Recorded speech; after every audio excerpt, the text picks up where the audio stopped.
আসসালামু আলাইকুম। সবাইকে শুভেচ্ছা জানাচ্ছি। মাসুম মাহবুব দেখছেন ওপেন দ্য ইউটিউব চ্যানেল এবং মাসুম মাহবুব ফেসবুক পেজ।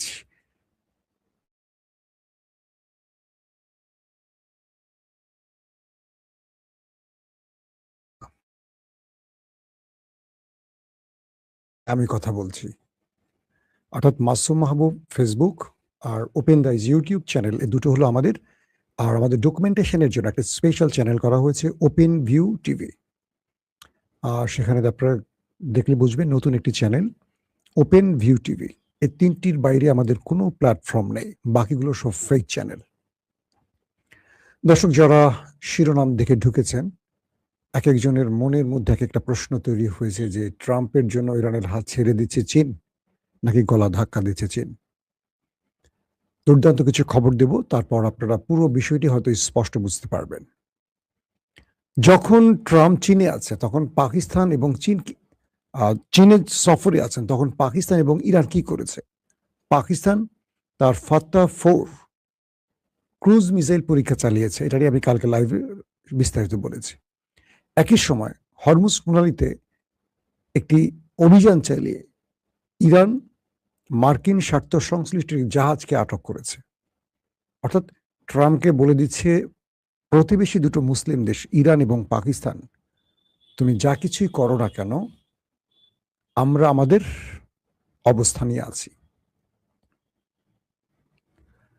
প্রিয় দর্শক, ডোনাল্ড ট্রাম্প এবং শি জিনপিং এর এই সফর নিয়ে আমাদের দেশের অনেকগুলো টেলিভিশন বিভিন্ন রকম খবর দিয়েছে। যারা পশ্চিমা দুনিয়াগুলোর মিডিয়া ফলো করে, রয়টার্স, এপি, বিবিসি, সিএনএন, হ্যাঁ, এই টাইপের গণমাধ্যমগুলোকে যারা ফলো করেন, তারা যে খবরগুলো দিয়েছেন সেই খবরে আপনারা অনেকে হতাশ হয়েছেন যে চীন কি করে ইরানের হাত ছেড়ে দিল বা ইরানকে শাসালো, কি করে ইরানকে বলল হরমুজ প্রণালীতে টোল নিও না, এরকম অনেক খবর।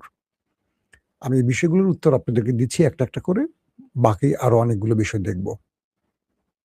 হেডলাইন দেখে তো আমি স্ট্রোক করার অবস্থা। আলামিন ভাই, আপনাকে আমি সুস্থ করব, একটু ওয়েট করেন, একটু ওয়েট করেন, আমি আপনাকে আবার ওষুধ দিচ্ছি। ট্রাম্প শি জিনপিংকে বলল যে আমি খুব বাজে অবস্থার মধ্যে আছি, কমাস পর মধ্যবর্তী নির্বাচন, আমি এই যাত্রায় পার হয়ে উঠতে পারবো কিনা সন্দেহ, তুমি আমাকে সাহায্য করো। শি জিনপিং বলল তোমাকে কি কি সাহায্য করতে পারি? যুদ্ধটা তো তুমি ইরানে ছড়িয়েছো, ইরান তো তোমার সাথে আলোচনা টেবিলে ছিল, তুমি ইসরায়েলের বুদ্ধি নিয়ে এই যুদ্ধটা শুরু করেছো, তুমি ইসরায়েলকে বুদ্ধি দিবে, উল্টো তুমি ইসরায়েলের বুদ্ধি নাও, এটা হলো তোমার পরাজয়ের প্রথম কারণ। তারপর ট্রাম্প আবার বললেন শি জিনপিংকে হরমুজ প্রণালী খুলে দিতে বলো, সেখান থেকে টোল নেয়া ইরানকে না বলো, যেন ইরান সেখান থেকে টোল নিতে না পারে। মিস্টার শি জিনপিং বললেন দেখো এটা ইরানের বিষয়, আন্তর্জাতিক জলরাশি বা একটা রাষ্ট্রের ভেতরে যে জলসীমা আছে, পৃথিবীর বহু দেশ সেখানে টোল নিচ্ছে, এখন আমি ইরানকে স্পেশালি কি করে না বলি। তবে আমি ইরানকে টোল দিয়ে আমার তেল বহন করছি, মানে চীন তো ইরানের কাছ থেকে প্রায় 80% তেল কিনে থাকে, বলছে আমি নিজেই তো ইরানকে টোল দিয়ে আমার তেলের জাহাজগুলো, তেলের ট্যাঙ্কারগুলো আনছি। বাট ইরান আমাকে টোলের কথা বলছে না, ইরান বলছে এই চার্জ, ওই চার্জ, সেই চার্জ, আমি সেভাবে দিচ্ছি। ট্রাম্প বললেন যে হরমুজ প্রণালীটা খুলে দিতে হবে। শি জিনপিং বললেন এটা আমিও চাই, ইরান হরমুজ খুলে দেখ, বাট আগে সেই পরিস্থিতিটা তৈরি করে দিতে হবে, ইরানের জন্য সেই পরিস্থিতি তৈরি করতে হবে। ইরান তো হরমুজ বন্ধ করেনি, টোল আদায় করেনি, এই যুদ্ধটা তোমরা চাপিয়ে দিয়েছ বলেই তো ইরান আজকে টোল আদায় করছে এবং হরমুজ বন্ধ করে দিয়েছে। অর্থাৎ শি জিনপিং প্রতিটা বক্তব্যে ইরানের পক্ষ নিয়েই ট্রাম্পকে বলেছেন, কিন্তু ট্রাম্প তার ট্রুথ সোশ্যালে, তার যে সোশ্যাল মিডিয়ার প্ল্যাটফর্ম, সেখানে যে কথাটি বলেছেন যে আমার সাথে শি জিনপিং একমত, হরমুজ প্রণালীতে টোল আদায় ঠিক নয়, বা হরমুজ প্রণালীতে টোল আদায় করা ইরানের অন্যায়, হরমুজ খুলে দেওয়া উচিত। অর্থাৎ শি জিনপিং যে কথাগুলো বলেছেন তার উল্টো রিপিট যে কথাগুলো ট্রাম্প তার ট্রুথ সোশ্যালে পোস্ট করেছেন, সবগুলো ঘুরিয়ে পেয়েছি একেবারে মানে শেখ হাসিনার মতো। ভালো লাগছে, শেখ হাসিনার আরেকটা দাদা পাওয়া গেল, ডোনাল্ড ট্রাম্প। তো মানে সত্যটা কি আর মিথ্যাটা কি আপনারা কি বুঝতে পারছেন? শি জিনপিং বলছেন যে ইরানকে এই হরমুজ প্রণালী অবরোধ করতে বা হরমুজ আটকে দিতে বাধ্য করেছে কারা? নাম্বার ওয়ান, ইরান কেন আজকে টোল আদায় করছে? কারণ ইরানের উপর যে আক্রমণ হয়েছে, হাজার হাজার বোমা মারা হয়েছে, ইরান যে ক্ষতি হচ্ছে সে ক্ষতি পোষাতে হবে। ইরান তোমাকে বলছে তার ফ্রিজ হওয়া অর্থ ওপেন করে দিতে, তুমি দিচ্ছ না। ইরান বলছে তার উপর যে তুমি নিষেধাজ্ঞা দিচ্ছ খুলে দাও, তুমি দিচ্ছ না। আবার সেই দেশটির টোল আদায় বন্ধ করবে, সেই দেশটির গলা টিপে ধরবে তোমার ইচ্ছা মতো। তুমি বলছো সে পারমাণবিক বোমা বানাচ্ছে, তোমার কাছে কি প্রমাণ আছে? তোমার IAEA তাদের পর্যবেক্ষকরা যা বলছে সত্য কতটুকু? বা তুমি তো ইরানকে অভিযোগ দিচ্ছ গত 30-40 বছর ধরে যে ইরান বোমা বানাচ্ছে, কোথায় সেই বোমাটা? তো অর্থাৎ ইরান ইস্যুতে চীন আমেরিকাকে যে প্রশ্নগুলো করেছে, ট্রাম্প তার উত্তরগুলো ভুলভাল দিয়ে পোস্ট করেছে। আর এগুলো যখন বিভিন্ন গণমাধ্যম নিউজ করেছে ট্রাম্পের পোস্ট ধরে, তখন আমাদের দেশের অনেক দর্শক হতাশ হয়ে গেছে যে ইরানকে বোধহয় চীন গলা ধাক্কা দিচ্ছে। বিষয়টা পুরোপুরি ভিন্ন। ধরেন কিছু পরিসংখ্যানে আসেন, মার্কিন যুক্তরাষ্ট্রের আগামী মধ্যবর্তী নির্বাচন বা মার্কিন সিনেটর মিস্টার ভ্যান্ড, তার বক্তব্য অনুসারে তিনি বলছেন, তার হাউসে বলছেন, মার্কিন যুক্তরাষ্ট্রের হাউসে, যে প্রতিদিন আমাদের $1 বিলিয়ন মার্কিন ডলার খরচ হচ্ছে বা ব্যয় হচ্ছে। অর্থাৎ এই মুহূর্তে কিন্তু যুদ্ধ নেই, যুদ্ধ বিরতিতে আছে দুটো দেশ। তো বলা হচ্ছে এই দুটো দেশ যুদ্ধবিরতির মধ্যে থাকলেও হরমুজ প্রণালীতে বা ওমান সাগরে ইরান মার্কিন যুক্তরাষ্ট্র যে নেভাল ব্লকেট তৈরি করেছে, আরব দুনিয়াতে বা গালফ কান্ট্রি বা আদার্স জায়গায় যে যুদ্ধের জন্য আমেরিকার প্রস্তুতি, বিভিন্ন জায়গায় কমান্ডো প্রস্তুত, যুদ্ধ বিমান প্রস্তুত, এটা সেটা করতে গিয়ে প্রতিদিন একদম পার ডে আমেরিকাকে ব্যয় করতে হচ্ছে $1 বিলিয়ন মার্কিন ডলার। কল্পনা করেন, $1 বিলিয়ন অর্থের জন্য আমাদের মতো দেশ বিশ্ব ব্যাংক থেকে শুরু করে বিভিন্ন মোড়ল দেশের পা ধরে বসে থাকে কয়েক বছর। আর আমেরিকা প্রতিদিন $1 বিলিয়ন খরচ করছে শুধু এই যুদ্ধের প্রস্তুতির জন্য, অথবা ইরানকে মোকাবেলার জন্য বিভিন্ন জায়গায় তার অ্যাক্টিভিটিস এর জন্য। মার্কিন যুক্তরাষ্ট্রের কংগ্রেসম্যানরা বলছেন, মানে ট্রাম্প শি জিনপিং এ বলছেন, প্রায় $18 ট্রিলিয়ন মার্কিন ডলার বিভিন্ন ব্যবসায়ীরা ইরানে কি বলে আমেরিকাতে প্রস্তুত রেখেছে। একটা বড় অর্থনীতির দিকে এগুচ্ছে আমেরিকা। শি জিনপিং বলছেন, তোমার অর্থনীতির যদি এই অবস্থা হয়, $18 ট্রিলিয়ন হয়, তাহলে তোমার শেয়ার বাজার ধপাস করে পড়ে যায় কেন? সপ্তাহে ওঠে কেন? অর্থাৎ ট্রাম্প একটা রূপকথার গল্প নিয়ে হাজির হয়েছিল শি জিনপিং এর কাছে। শি জিনপিং খুব সুন্দর করে সে উত্তরগুলো দিয়ে দিয়েছেন। বিশ্বের কয়েকটি নামি দামি গণমাধ্যম বলছে শি জিনপিং এবং ট্রাম্পের মধ্যে এই বৈঠকটি দেখে মনে হয়েছে যেন ট্রাম্প তার একটা পুরো বহর নিয়ে চীনের কাছে দয়া ভিক্ষা চাইতে গেছে। চীন কি শুধু এটুকু বলতে চাচ্ছে যে তুমি একটু সাহায্য করলে আমি প্রাণে রক্ষা পাই, আমার ফেস সেভিং হয়, আমি মার্কিন যুক্তরাষ্ট্রের ইজ্জত রক্ষা হয়, ট্রাম্পের পদ বেঁচে যায়? আমি বলছি না, বড় বড় গণমাধ্যমগুলো বলছে।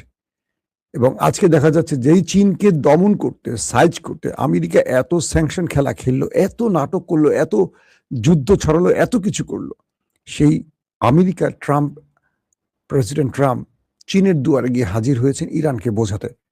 এক বাক্যে বলেন, যুদ্ধে পরাজিতরা কি আলোচনায় ডাকে না? আলোচনায় মানে সহজ বাক্যে বলে, যারা যুদ্ধে পরাজিত হয় তারা কি আলোচনা বা শর্ত মেনে নেয় না শর্ত দেয়? ইরান শর্ত দিচ্ছে, মেনে নিচ্ছে কে? আমেরিকা। এই অবস্থা, তার মানে বুঝতে পারছেন যুদ্ধে কে দিচ্ছে। আগামী মধ্যবর্তী নির্বাচনে ট্রাম্পের অবস্থা খুবই করুণ। ট্রাম্প 212 ভোটে জিতেছে, অপোজিট 212 ভোট। সেখানে মাত্র একটি ভোটের হেরফেরে ট্রাম্প টিকে গেছে, হাউস ভোট যেটাকে বলে। মধ্যবর্তী নির্বাচনে ট্রাম্পের জনপ্রিয়তা 30-35-এ নেমে গেছে এবং হাউস ভোট রিপাবলিকান শিবিরে তার অবস্থা 35-এ চলে এসছে, 35%। তো এই মধ্যবর্তী নির্বাচনে ট্রাম্প হয় হেরে যাচ্ছেন অথবা ইমপিচমেন্টের সম্মুখীন হচ্ছেন, এটি বলছে মার্কিন গণমাধ্যম। তো এখন ট্রাম্পকে বাঁচতে হলে ইরানের কাছ থেকে একটা ফেস সেভিং তার ফরজে আইন হয়ে গেছে। যদি তিনি এই ফেস সেভিংটা না পান তাহলে তার করুণ পরিণতি আসছে। এই ফেস সেভিংটার জন্যই মূলত তিনি চীনে দৌড়ে গেছেন। পাশাপাশি ইরান যে কাজগুলো করছে, ইরান তো বুঝে গেছে, ইরানের সাথে তো চীনের কথা হচ্ছে প্রতিনিয়ত। ট্রাম্প কি বলেছে, চীন ট্রাম্পকে কি বলেছে, চীন সেই বক্তব্যগুলো আবার ইরানকে পাঠিয়েছে, ইরান তো সব জানে। আমরা হয়তো গণমাধ্যমে দেখছি একটা, বুঝছি একটা, শুনছি একটা। চীন তার প্রতিটি বক্তব্য ট্রাম্পের সাথে হওয়া প্রতিটি ইরানকে জানাচ্ছে। ইরান সেই আলোকে তার বাকি প্রস্তুতি সারছে। এর মধ্যে সৌদি, পাকিস্তান, তুরস্ক, কাতার, তারা যে জোটের কথা ভাবছে, সেই জোট ইরানের বিরুদ্ধে যাবে না আমেরিকার বিরুদ্ধে যাবে, সেগুলো নিয়েও গণমাধ্যম, বিশ্বের পশ্চিমা গণমাধ্যম নানান রকম তথ্য প্রচার করছে। প্রশ্ন হলো, এই ঐক্য নিয়ে বা এই জোট নিয়ে ইসরায়েল কেন ভয় পাচ্ছে? তার মানে এটি আমেরিকার বিপরীতে হচ্ছে। পাশাপাশি সৌদির সাথে ইরানের যে চুক্তির বিষয়টি নিয়ে আজকে আমি সকালবেলা লাইভটি করলাম বেলা 11টায়, ওইটা যদি কেউ না দেখেন মিস করবে। সেখানেও সৌদির ইরানের প্রতি ঝুঁকে যাওয়া, এটিও আমেরিকাকে টেনশনে ফেলছে। অর্থাৎ গালফ কান্ট্রিতে আমেরিকা থাকাটা এখন অনিশ্চিত, কারণ ইরান চীনকে বলে দিয়েছে যে তোমার কাছে যখন ট্রাম্প যাবে তুমি বলে দিও গালফ কান্ট্রিতে, আরবে আমি মার্কিন ঘাঁটি আর সহ্য করবো না, থাকলে বাইর খাবে, থাকলে আমি প্রতিদিন হিট করব, বরং আমেরিকানদের বলো এই অঞ্চল ছেড়ে চলে যেতে। তো এই বিষয়গুলো আলোচনা আসলে দুই পক্ষের মধ্যে। এখন আসেন মুদ্রা কথায়। ইরান বলছে সে নিউক্লিয়ার বোমা তৈরি করবেই, কারণ এই নিউক্লিয়ার বোমাটি তার কাছে না থাকার কারণে আমেরিকা, ইসরায়েল দুঃসাহস করেছে তার উপর হামলা করতে। যদি উত্তর কোরিয়ার মতো তার কাছে থাকতো তাহলে তাকে আক্রান্ত হতে হতো না। তো ট্রাম্প যেটি বলছিল যে আমাকে ইরান বলেছিল তার সমৃদ্ধকরণ নিউক্লিয়ার আমাকে দিয়ে দেবে, ইউরেনিয়াম আমাকে দিয়ে দেবে, চীন ইরান বলছে না এরকম কথা আমরা বলিনি, এটি মিথ্যা কথা। এটি যেখানে আছে সেখানে হামলা করা হয়েছে, মাটির নিচে চাপা পড়ে আছে। ট্রাম্প বলছে ওকে ফাইন, আমি এটাকে উদ্ধার করতে চাই, আমি নিজে টিম পাঠাই। ইরান বলছে কখনোই সম্ভব না, তুমি আমার ভূমিতে ঢুকবা কেন, তোমাকে আমি বিশ্বাস করি না, তাই থার্ড কোনো দেশকে দাও। এটা সম্ভব না, আমার দেশের ইউরেনিয়াম আমি আমার মতো করে আমি এটা সংরক্ষণ করবো, আমি কাউকে দেব না, তোমাকেও আসতে দেব না। এই বিচারটাও ট্রাম্প দিয়েছে শি জিনপিংকে। শি জিনপিং নাকি বলেছে ট্রাম্পকে ইরান নিউক্লিয়ার এটা আমরা চাই না। এই খবরটি গণমাধ্যমে আসছে, বিভিন্ন ইউটিউবে আপনারা দেখেছেন, ফেসবুকে দেখেছেন। কারণ ইরান এগিয়ে যাওয়া মানে রাশিয়া এবং চীনের মিত্র হিসাবে ইরান শক্তিশালী হওয়া। যেমন আমেরিকা তার মিত্রদেরকে শক্তিশালী করে তার মানে তার হাতকে শক্তিশালী করার জন্য। পাশাপাশি আরব রাষ্ট্রগুলো ইরানের সাথে গোপনে যে যোগাযোগ রক্ষা করে এগিয়ে চলছে, এটা নিয়েও যথেষ্ট টেনশনে ট্রাম্প এবং নেতানিয়াহু। বলা হচ্ছে ট্রাম্প আসছে নির্বাচনে হেরে যেতে পারেন, ইমপিচমেন্টের মধ্যে পড়তে পারেন, গদি হারাতে পারেন। আবার বলা হচ্ছে জেডি ভেন্স ভাইস প্রেসিডেন্ট, তিনি প্রেসিডেন্ট হয়ে যেতে পারেন। মার্ক রুবিও তিনিও এই সফরে গিয়েছেন অনেকটা গোপনে। তো সম্মিলিত সকল প্রচেষ্টার পর যে কথাটি তৈরি হচ্ছে বিশ্ব গণমাধ্যমে, সেটি হলো ইরানের কাছে আমেরিকার পরাজয়টা আমেরিকা মেনে নিয়েছে। আমেরিকা বলছে এই যুদ্ধে আমাদের পরাজয় হয়ে গেছে, এবং বিশ্ব ইরানকে যেভাবে কুর্নিশ করছে, সেলুট করছে, তাতে করে আমরা এটুকু বুঝে গেছি ইরান জিতে গেছে আর আমেরিকা হেরে গেছে। কারণ এখন পর্যন্ত যেমন ইতালি এবং ব্রিটেনের যুদ্ধ জাহাজ এগিয়ে আসছে হরমুজের দিকে, এই খবরটি আপনারা কম বেশি অনেকে দেখেছেন। কিন্তু ওরা বলছে যে আমরা ইরানের সাথে লড়াই করতে আসছি না, মানে ইরানকে এতটা ভয় পায়, আগেই বলছে যে আমরা লড়াই করতে আসছি না, আমাদের জাহাজের নিরাপত্তার প্রয়োজনে আমরা আসছি। ইরান বলছে তুমি যেখানে আসো সমস্যা না, আমার টেরিটরির মধ্যে ঢুকো না, তাহলে খবর আছে, আমি আমেরিকার সাথে যে আচরণ করছি তোমার সাথে সেই আচরণ করব। তো এই পরিস্থিতির মধ্যে ইরান পুরো খেলাটা এখন তার হাতের মধ্যে নিয়ে খেলছে। মধ্যপ্রাচ্যের পুরো কন্ট্রোলটা এখন ইরান তার হাতে নিয়ে আসছে। কারণ কি, আরব আমিরাত ছাড়া বাকি দেশগুলো আরবের ইরানের সাথে গোপনে সমঝোতা করতে চাইছে এবং ইরানকে বলছে যে তুমি আমাকে নিরাপত্তা দাও, প্রয়োজনে আমি তোমার কথা শুনবো। সৌদির মতো মুসলিম বিশ্বের মোড়ল যদি বলে আমাকে নিরাপত্তা দাও, আক্রমণ করবা না, তাহলে আমি তোমার কথা শুনবো। মানে কি, বাকি দেশগুলো তো ইরানের কাছে মাথা নত করে বসে থাকতে হবে। এই লড়াইটা ইরানকে সম্মানের আসনে আসীন করেছে, আর ডোনাল্ড ট্রাম্পকে এখন ভিখারির ঝুলি নিয়ে চীনের দরবারে পাঠিয়েছে। প্রত্যেকে ভালো থাকবেন। আল্লাহ হাফেজ।